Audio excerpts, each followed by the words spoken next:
लोकसभा चुनाव के मद्देनजर भारतीय जनता पार्टी सहित तमाम बड़े दलों ने पूरी ताकत झोंक दी है। वहीं भारतीय जनता पार्टी ने नया नारा दे दिया है कि टारगेट 400 के पार। लेकिन सवाल ये है कि 400 के पार वो कितना पास हैं, कितना दूर हैं। लेकिन साथ ही साथ ये समझने के लिए हमारे साथ 3 देश के बड़े पत्रकार मौजूद हैं, जिन्होंने तमाम लोकसभा चुनाव कवर किया है, जिन्होंने ज़मीन पर जाकर समझा है कि कौन मजबूत है, कौन कमज़ोर है। मेरे साथ गौतम लहरी साहब हैं, मुकेश कौशिक साहब हैं, सुजीत ठाकुर साहब हैं। सबसे पहले मैं गौतम लहरी साहब के पास जाऊंगा। सर, पहला सवाल, नारा 370 से बढ़ के अब 400 का हो चुका है और बीजेपी कह रही है 400 के पार। कितना दूर, कितना पास समझते हैं आप? देखिए, नारा तो एक चीज़ है, लेकिन ज़मीनी हकीकत जो है, अगर आप 2019 का चुनाव का आंकड़ा देखेंगे तो उसमें आपको लगेगा कि बीजेपी बहुत सारे स्टेट, अब उत्तर प्रदेश में तो ठीक है, उन्होंने 62 सीट मिला था, एक गुंजाइश है, 18 सीट खाली है अपोजिशन के पास जो है, लेकिन उसमें वो कोशिश कुछ कर सकते हैं। लेकिन बाकी बिहार, झारखंड, छत्तीसगढ़, मध्य प्रदेश, राजस्थान, गुजरात, जहाँ पे उनका पूरा सीट मिल चुका है। गुजरात में तो पता ही है 26 से 26, राजस्थान में 25 में 25, तो ये तो बढ़ नहीं सकता है। इसको तो पहले बीजेपी का तो ये सीट बचाना है।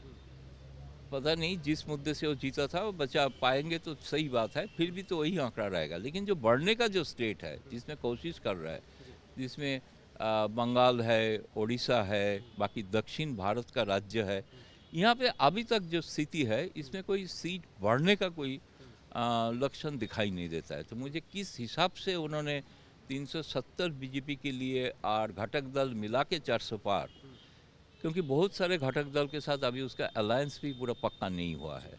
अभी तक तो महाराष्ट्र का खेल बाकी है, बिहार में क्या होगा वो भी देखना है, कितने सीट उसको देंगे, सीट लेके कोई होगा। जैसे आज खबर है कि महाराष्ट्र का शिंदे ने ज़्यादा सीट मांग रहा है, उसके नया घटक दल आया, अजीत पवार आया, उसके साथ भी सीट बंटवारा करना पड़ेगा। तो इनका अनहोनी जो मामला है, इसको अभी तक तो सुलझ नहीं पाया। लेकिन अपना कार्यकर्ता को भरोसा देने के लिए मोदी के नाम पे ऐसे एक नारा दिया है, उसमें वो कोशिश करेंगे कितना संभव है। लेकिन अभी तक जो आपने कहा कितना दूर कितना पास, अभी तो आज का स्थिति जो है तो उतना पास तो नहीं है। तो कितना लगता है आपको, क्या आंकड़ा लगता है आपको? मैं तो पहले बोला, अगर पूरा जितना सीट जीते थे वो अगर बचा पाएंगे तो वही आंकड़ा रहेगा, लेकिन उसमें से कम होने का संभावना ज़्यादा है। वो जो कम होगा, कहाँ से वो मेकअप करेंगे ये अभी पता नहीं है, तो दिखाई नहीं देता है कहीं से हो रहा है। आपने मोदी को बहुत करीब से देखा है, कवर किया है, तमाम लोकसभा चुनाव आपने भी कवर किया है। इस आंकड़े को आप किस तरीके से देख रहे हैं? क्या वाकई मोदी मैजिक है? मोदी मैजिक इस आंकड़े को पार कर जाएगा? देखिए, मैं बहुत हद तक और लगभग 100% लाहिड़ी जी के बात से सहमत होने के साथ और आगे जाता हूँ उस बात पर कि जिन राज्यों में सैचुरेशन है, मतलब सैचुरेशन जहाँ सारी की सारी सीट आप जीत चुके हैं, वहाँ वोट प्रतिशत बढ़ाने के बावजूद तो सीट आप नहीं बढ़ा सकते ना। तो उन सीटों को होल्ड करने के लिए मुझे लगता है कि उन्होंने 370 पार का नारा दिया है। ये हकीकत से बहुत दूर है, लेकिन स्ट्रैटेजी बहुत अच्छी है। अपने कैडर को ये समझाना कि 370 के लिए काम करो और 303 रिपीट कर लेना, और जो बहुत आसान नहीं होगा 303 रिपीट करना भी, लेकिन अगर 303 इस 370 के कारण रिपीट कर पाए तो सत्ता में तो वो आ ही जाएंगे और विपक्ष इस बात से खुश हो जाएगा कि हमने उनको 303 पर लिमिट कर दिया, तो ये उनकी जीत होगी। ये स्ट्रैटेजी का बहुत बड़ा हिस्सा है। लेकिन जैसा कि लाहिड़ी जी कह रहे थे, मुझे भी लगता है कि राजस्थान, मध्य प्रदेश तो खैर 2/3 सीटें उन्होंने विधानसभा में जीती हैं, लेकिन अगर विधानसभाओं में जीतना और हारना ही लोकसभा का पैमाना होता तो 2019 में तो मध्य प्रदेश, छत्तीसगढ़, राजस्थान में सब में कांग्रेस जीती थी, और बावजूद इसके भारतीय जनता पार्टी ने इन राज्यों में लगभग सारी सीटें जीत ली थी। तो अगर आप अपने लिए वो पैमाना मानते हैं कि हम वहाँ हारने के बावजूद लोकसभा की सारी सीटें जीत सकते हैं, तो विधानसभा की सारे राज्य, इन 3 राज्य जीतने के बावजूद भी तो उलट नतीजे आ सकते हैं ना। मैं सिर्फ तर्क से ये बात कर रहा हूँ। तो भारतीय जनता पार्टी ने हेड स्टार्ट लिया है। जब बीजेपी बोल देती है कि 370 पार, तो हम लोग उस पर बात भी करने लगते हैं। लेकिन यही बात अगर खड़गे ने कह दी होती कि 300 पार या 350 पार, तो हम लोग हंस के उसका मजाक बना देते। फ़र्क इतना है, यानी कि विपक्ष की किसी दावे को हम लोग मानने को तैयार नहीं हैं, और जो सत्तारूढ़ पार्टी है उसके हर दावे पर हम लोग चर्चा करने को तैयार हैं। लेकिन सुजीत साहब, आपसे समझना चाहता हूँ, आप तो बीजेपी कवर भी करते हैं, पॉलिटिक्स कवर करते हैं, पार्लियामेंट कवर करते हैं। मोदी के इस दावे में, भारतीय जनता पार्टी के इस दावे में कितना दम दिखता है कि 400 पार जाएंगे? देखिए, दम की बात अगर करते हैं तो उसके लिए आधार चाहिए। आधार चाहिए तो पहला भाजपा जो आधार देख रही है मोदी की पॉपुलैरिटी है, मोदी का केमिस्ट्री है। लेकिन जब अर्थमेटिक पर हम आते हैं, जो ग्राउंड की रियलिटी होती है, जहाँ से बेस बनता है किसी केमिस्ट्री को मूर्त रूप लेने में सीटों में, वहाँ पर जाकर के मुझे 4 स्टेट को लेकर के अभी भी डाउट है। 4 स्टेट का मतलब है बंगाल, बिहार, महाराष्ट्र और कर्नाटक। इन 4 स्टेट में 158 सीट है। और अगर आंकड़ों को हम देखें तो भारतीय जनता पार्टी ने पिछली बार 303 सीटें जीती थी। इसका मतलब है कि 240 सीटें अपोजिशन पार्टी या गैर भाजपा दलों के पास है, जो इसमें कुछ इनके अलायंस भी है और नहीं। मतलब कि अगर 30-35 सीट अगर दूसरी पार्टी के पास चला गया तो सत्ता का समीकरण बिल्कुल बदल जाता है। अब इसमें अगर बंगाल में 18 जीते थे, वहाँ पर भारतीय जनता पार्टी कह रही है इस बार हम 30 सीटें जीतेंगे। लेकिन अगर वहाँ पर भारतीय जनता पार्टी को नुकसान होता है, अगर बिहार में नुकसान होता है, अगर कर्नाटक में नुकसान होता है, महाराष्ट्र में नुकसान होता है 158 सीट में, तो ये भारतीय जनता पार्टी के लिए एक बहुत बड़ा संकट है। अब सवाल है कि प्रधानमंत्री ने या भारतीय जनता पार्टी अगर 400 का नारा दे रहे हैं, तो जैसा गौतम लाहिड़ी जी ने कहा या मुकेश जी ने कहा कि कैडर को बूस्टअप करने के लिए एक नारा दिया गया है। लेकिन मुझे यह संभावना ज़रूर दिख रही है कि तमिलनाडु जैसे स्टेट से या गठबंधन आंध्र प्रदेश में अगर तो वहाँ से भारतीय जनता पार्टी कुछ सीटें बढ़ा सकती हैं। लेकिन जो सीटें 303 आई थी उसको रिटेन करना मुझे लगता है कि ये लगभग असंभव टाइप का तो नहीं कहूँगा, लेकिन बहुत यानी आप ये करें कि नारा जो है वो खोखला है, इसमें दम नहीं है? नारा खोखला नहीं कह रहा हूँ। सवाल है कि कैडर को बूस्टअप कर। अब क्या है कि इनका सिर्फ नारा में सीटों पर नहीं है, ये कह रहे हैं कि वोट शेयर 50% बढ़ाएंगे।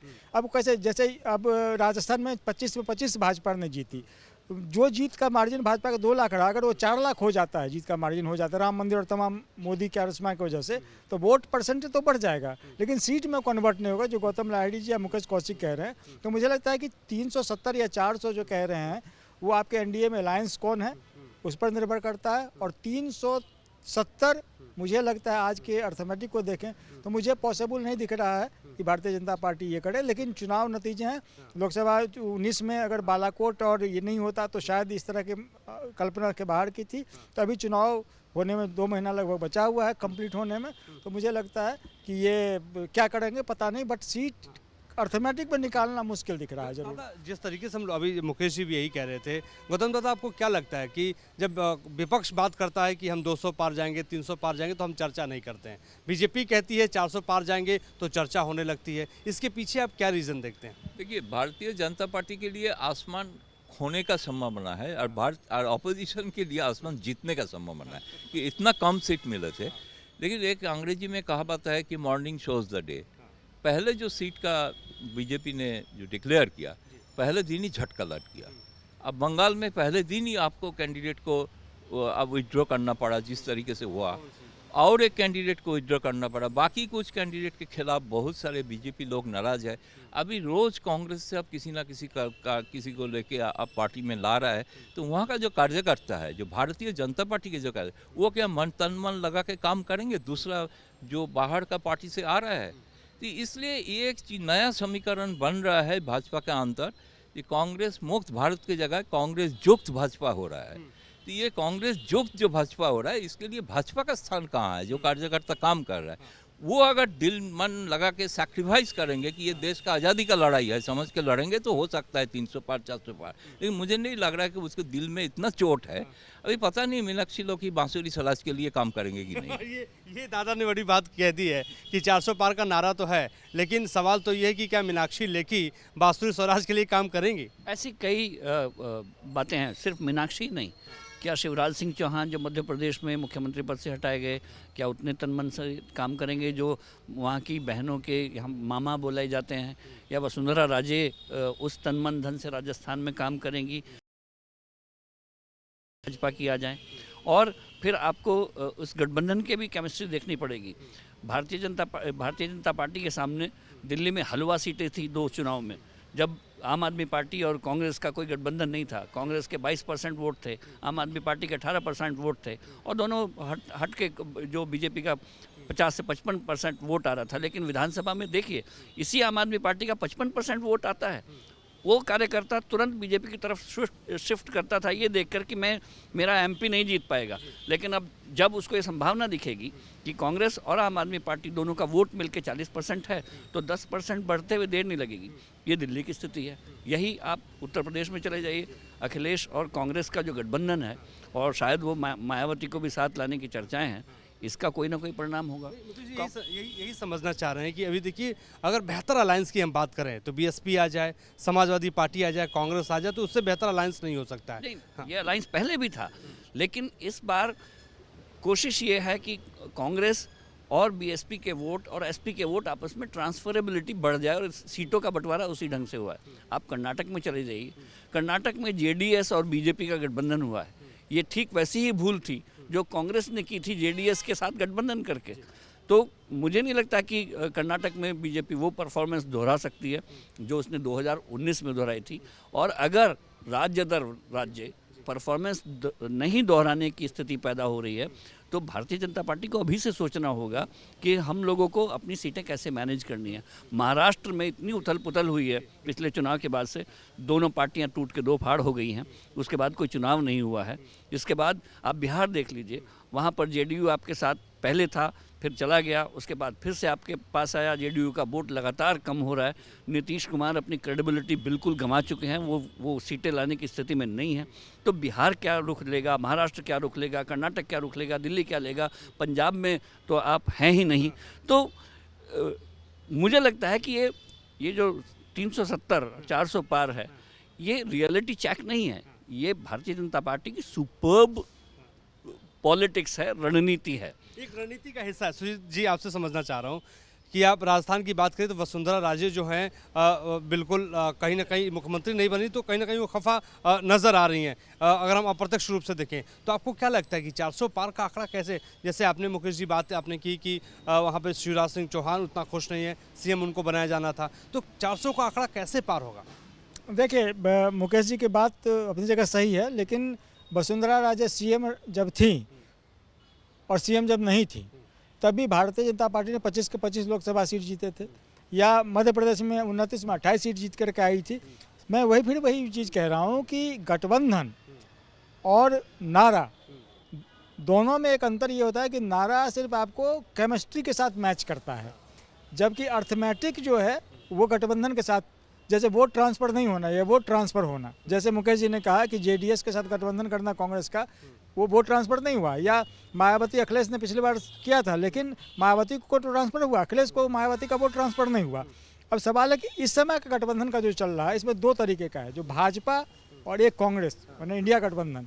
भाजपा डिक्टेट करके सीट बांट रही है कि तुमको इतना लेना है, और कांग्रेस को रीजनल पार्टी डिक्टेट कर रहे हैं कि तुमको इतना में है। सीसी की बैठक भी नहीं हो पाई जो भी, जैसे अब उत्तर प्रदेश में 17 सीट पे कांग्रेस तैयार होगी लड़ने के लिए, तो इसका मतलब कि रीजनल पार्टी वहाँ करते हैं। अब चूंकि रीजनल पार्टी वास्तविकता है, भाजपा को टक्कर देने के लिए उत्तर प्रदेश के जैसे राज्यों में जहाँ पर गठबंधन वाली स्थिति है वहाँ पर रीजनल पार्टी ही मजबूत है, डीएमके मजबूत है वहाँ पर बहुत ज़्यादा। तो मुझे लगता है कि बहुत ही नेचुरल रूप से प्रैक्टिकल तरीके की तरफ कांग्रेस जा रही है कि हमें उन पर निर्भर करना है कि उनका वोट ट्रांसफर होना बहुत आसान होता है, राष्ट्रीय पार्टी का नहीं होता, तो कांग्रेस के लिए फायदेमंद हो सकता है। आखिरी सवाल मुकेश जी मैं आपसे जानना चाहूँगा, मोदी मैजिक है, वो कह रहे हैं कि 400 के पार हम जाएंगे, विपक्ष कहाँ है, राहुल गांधी कहाँ है, कौन मुकाबला कर पाएगा उनका? ये देयर इज़ नो ऑप्शन, इसको टीना फैक्टर बोलते हैं, और ये टीना फैक्टर हमारी राजनीति में कई बार रहे हैं। नेहरू के बाद कौन, इंदिरा जी के बाद कौन, इसी तरह से राजीव के बाद कौन, और इस बात का जवाब मतदाता देता रहा है कि अगर ये नहीं तो कौन होगा।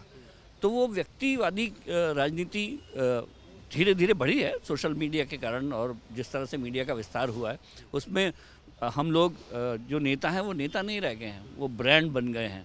ये कोका कोला जैसी ब्रांड हैं, या जो बड़ी ब्रांड होती हैं एप्पल जैसी ब्रांड हो गई हैं, तो उसी ढंग से राजनीति भी चल रही है। ऐसे में विपक्ष के पास अगर कोई माइनस पॉइंट है तो वो ये है कि उसके पास वो ब्रांड नहीं है, उसके पास वो चेहरा नहीं है, और उसी की कवायद है कि वो ये कह देना चाहते हैं कि हम लोग मोदी वर्सेस इस देश की जनता है। नाम उन्होंने इसीलिए इंडिया रखा है अपना, कि हम, अगर आपके पास मोदी है तो हमारे पास इंडिया है। तो अगर ये खेल चल पाता, जैसे उन्होंने इंडिया नाम दिया था और एक हेड स्टार्ट लिया था, और एक तरह से मुझे लगता है बीजेपी में उन्होंने खलबली भी पैदा की थी जो शुरुआती तौर पर थी, अपने आप को इंडिया नाम रख के। थोड़ा सा टेम्पो उन्होंने गंवाया, अगर ये टेम्पो अगर वो फिर से एस्टेब्लिश करते हैं तो मुकाबला मुझे लगता है कड़ा होगा। सर बहुत बहुत शुक्रिया, आप तीनों का बहुत बहुत धन्यवाद। हमने समझने की लोकसभा चुनाव के मद्देनज़र ये कोशिश की कि बीजेपी का जो नारा है कि हम 400 के पार जाएंगे, और तीनों के तीनों मूर्धन्य पत्रकार जिन्होंने लोकसभा चुनाव कवर किया है, सियासी नब्ज़ को ये समझते हैं। हमारी कोशिश यही थी कि बीजेपी के नारे के पीछे आखिर क्या है सच्चाई। हमारे सहयोगी जगदीश चंद्र के साथ मोहित राज दुबे, न्यूज़ 18 दिल्ली।